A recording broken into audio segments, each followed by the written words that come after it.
Hey guys, welcome back to my channel. It's Dimma here. In today's video, I'm going to be addressing something that I get inquiries on all the time. People keep asking me if I do wedding makeup or if I can do their makeup for this event or that event. And guys, I've said this a couple of times here on this channel, but I don't do makeup professionally anymore. Professionally anymore. I am not into artistry. What I am doing right now, that's what I do, okay? And I understand that it probably doesn't occur to a lot of you, but I've kind of explained this a little bit, but I'm going to explain it in full in this video, okay? So that we can close this chapter once and for all. So basically, I stopped doing makeup for a couple of reasons. Two reasons actually. The first one was that I realized at a point that standing and bending was not in my destiny. Okay, the posture you maintain when you're doing makeup on clients, it was just not something that I just saw myself doing for a long time. Okay, it was problematic for so many reasons, and some of you guys probably know why, but I wasn't a big fan of the standing and just bending over people. Like, that was a bit difficult for me. This red lip color that I have on right now, I think you can see from space. That's how bright it looks on the viewfinder. But then secondly, and most importantly, it was the people. I'm not going to say that I am not a people person. I am a people person to a large extent, but then there are things that I just don't have the mental and emotional energy for most times, and it's arguing and chasing people around. It's not my favorite thing to do, and I don't think it's anybody's favorite thing to do. It's just something that I never like. I don't like to do it. I dread doing it. I don't look forward to doing it at all. And I'm sure that maybe if I persisted and I just kept doing it, it would be a lot easier for me by now, but then I just stopped. Guys, I respect makeup artists so much. Like, I do. I respect them so much, and I understand their passion for art, like artistry, doing makeup on other people and stuff. Like, I understand that for them. I know what it feels like to create and start on this clean canvas and come up with a result that like just blows everybody away. I still have a couple of pictures from back when I used to do makeup on my Instagram if you like scroll all the way down. So I know that feeling and I love it. However, after that, which is the only thing that I actually quite enjoy doing, the other part of it, which is equally important because you have to pay your bills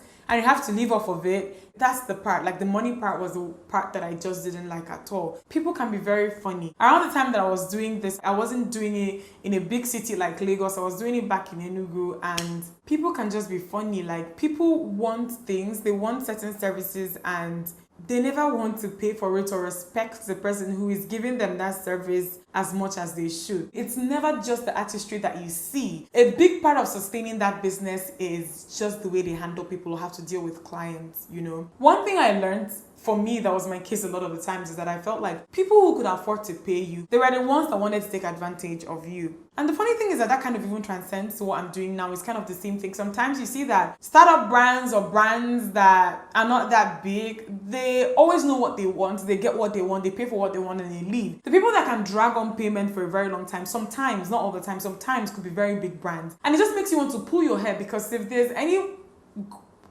group of people who had the money to pay you or who could afford to pay you, it's them, it's the big companies. But sometimes you can drag on and on. And it was the same thing for me when I was doing makeup for people. Like, I had situations where people would call me in to come do their makeup. We had this whole agreement before I got there, finished doing the makeup, and then payment becomes an issue. You know, I learned at a point that, you know, before you even start anything, that deposit has to be paid in. I feel like a very big problem for me then in Enugu was that some of my clients were some of these women that would come through like family, you know, like family members, and then they wouldn't want to put the deposit, and they'd be like, oh, don't worry, Dimma, I will pay you, blah, blah, blah, blah, blah. You know, I had this one that I'd never forget who called me in. She was going for a wedding, called me in, and I took my time out the morning. I even had a lot of other people who wanted me to do their makeup that day, but I didn't. She was this big woman, and she came from the angle of family. She got my number, called me, told me to come and do her makeup, and I came in, I did her makeup, and till today she hasn't paid me. This was like 4 or 5 years ago. I'm not joking. And I have seen her several times since then. And I remember the first time I saw her after she hadn't paid me, I didn't say anything to her, but she now starts going, oh, I will call your mom. I told your mom to call me so that we'll discuss the price or discuss on how to pay you. And I'm like, you got my number when you wanted me to do your makeup. You called me. And I've now done the makeup and it's time to pay me. You're telling me that you don't want to talk to me. You don't want me to give you the price, that you would rather talk to my mom. What's that? What's all that? It's the same story that I hear most of the times when it comes to artists, especially those of them who are freelancing, that don't have studios or like are mobile. If some of them tell you their stories here in this Lagos, you will cry. Some of the big people that you'll even see most of the times that use makeup artists and tag them, they don't pay those people. on Instagram. Like, I've heard so many stories from people of how they never get paid and people would rather just give them publicity than anything else. If you've been doing makeup for 4 years and they've known you for 4 years, like, they don't ever want to accommodate the changes you've made to your price, if that makes any sense. Like, they want to keep paying you what they started paying you at the beginning. I had so many like bad experiences. In all honesty, artistry for me self was more of like an expected route to take because I loved makeup and I was good at it and I was making all these videos doing it and showing people how to do it. A lot of people, a lot of adults just persuaded me because the only way they could imagine me monetizing all of that was to go do makeup on people and have them give me actual cash in return. They didn't understand that there was this side of it here, which I'm doing now. Basically, you guys understand how this works by now. People didn't really see this. Even me, to a large extent, at the beginning, I didn't think of it as this. And this was what I loved the most. This was what I was the most passionate about. And I didn't think that I could monetize any of this. And then my mom, she was so supportive at the beginning of all of this. She went and she bought me this big makeup kit box. And she was like, use this to put your makeup when you go to do makeup for clients. And I started building my kits in that box. So it was that, and then when all of this started happening, I just sat back and I asked myself, is this even what I even really wanted to do? Do I love this? No. I love the result at the end of the day. I love I love the excitement that comes with creating something on somebody's face. But then after a period of time, like I wasn't interested in it anymore. This was what I wanted to do. So I've said this before to anybody who is interested in makeup enthusiasts, you love makeup, just know that the next route for you isn't always artistry. You can do this and you can do this well. A makeup artist could easily be an influencer, but then a makeup artist could easily not be an influencer. An influencer could be a makeup artist, but an influencer could easily not be a makeup artist. Actually, a lot of the big beauty gurus I know here on YouTube who have millions of subscribers, I don't know, I think I know maybe 1 or 2 of them who are actually artists. About 90% of them are not artists. They don't do makeup on other people. They just do tutorials. And it's not like they can't do it if they wanted to do it, but that's not what they want to do. So it's just dealing with people. I've also had conversations with some of my friends who are makeup artists, not really upcoming. They've been there for a while, but then they're not like the big names like BM Pro and the big names you hear in the industry. And sometimes if they tell you of their experiences, I've had friends who have been kicked out of houses. Like, I've heard of situations here in Lagos, and even friends who have been kicked out of houses. Like, they come to a client's house, do the makeup, the clients refuse to pay them and kicks them out of the house. I've had situations where they even steal your kit and kick you out. I've heard of situations where they just refuse to pay you, get you to do the makeup and then seize your things. So you have to be very, very, very careful. You have to figure out a way to ensure that you're paid. A lot of people I know always require that you make some sort of commitment before they even show up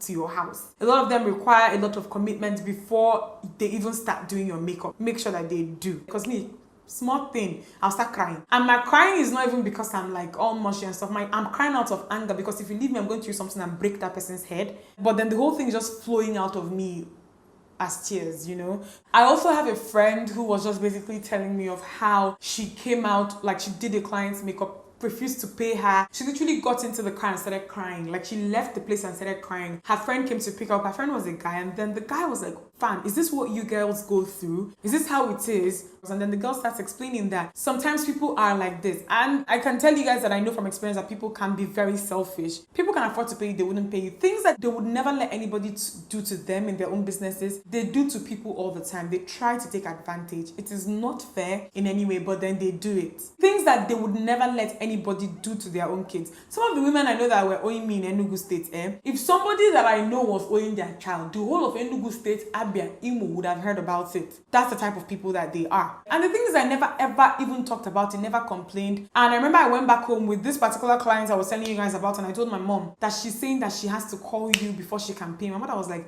when she was calling you to book you to go do her makeup, did she call me? My mom was like, it's kind of obvious here that probably she doesn't want to pay you, so it's either you want to just make noise or you just let it. I was like, do you know what? That's it, I'm done. That was one of the first ones, and then a couple of them, I'm like, people can be very unfair. So if you're going to pursue artistry, please make sure that you come up with payment plans or just a system that protects you. Try to train or intern under, popular makeup artists or artists that are doing really well, and try to see how they do things, and then try to do that yourself. So that's it, guys. I don't do makeup anymore. And this is the reason why I don't do makeup anymore. I'm sure that you guys have heard stories, and a lot of you watching me are artists and you have stories. Please share in the comment section so that we can all read and see the wickedness of man, and just just start this conversation where people who don't really know what to do, you know, or how to get people to pay them, figure out, you know, learn a thing or two. Let's maybe do that in the comment section. Tell your most horrible like experience with a client. And it's not just makeup people that have this problem. I have friends who do hair as well, and the stories are very similar. So you guys should please leave comments in the comment section and let me know. I hope you guys enjoyed this video. Thumbs it up if you liked it, and if you're not subscribed, what are you waiting for? I'll see you guys in my next one. Bye.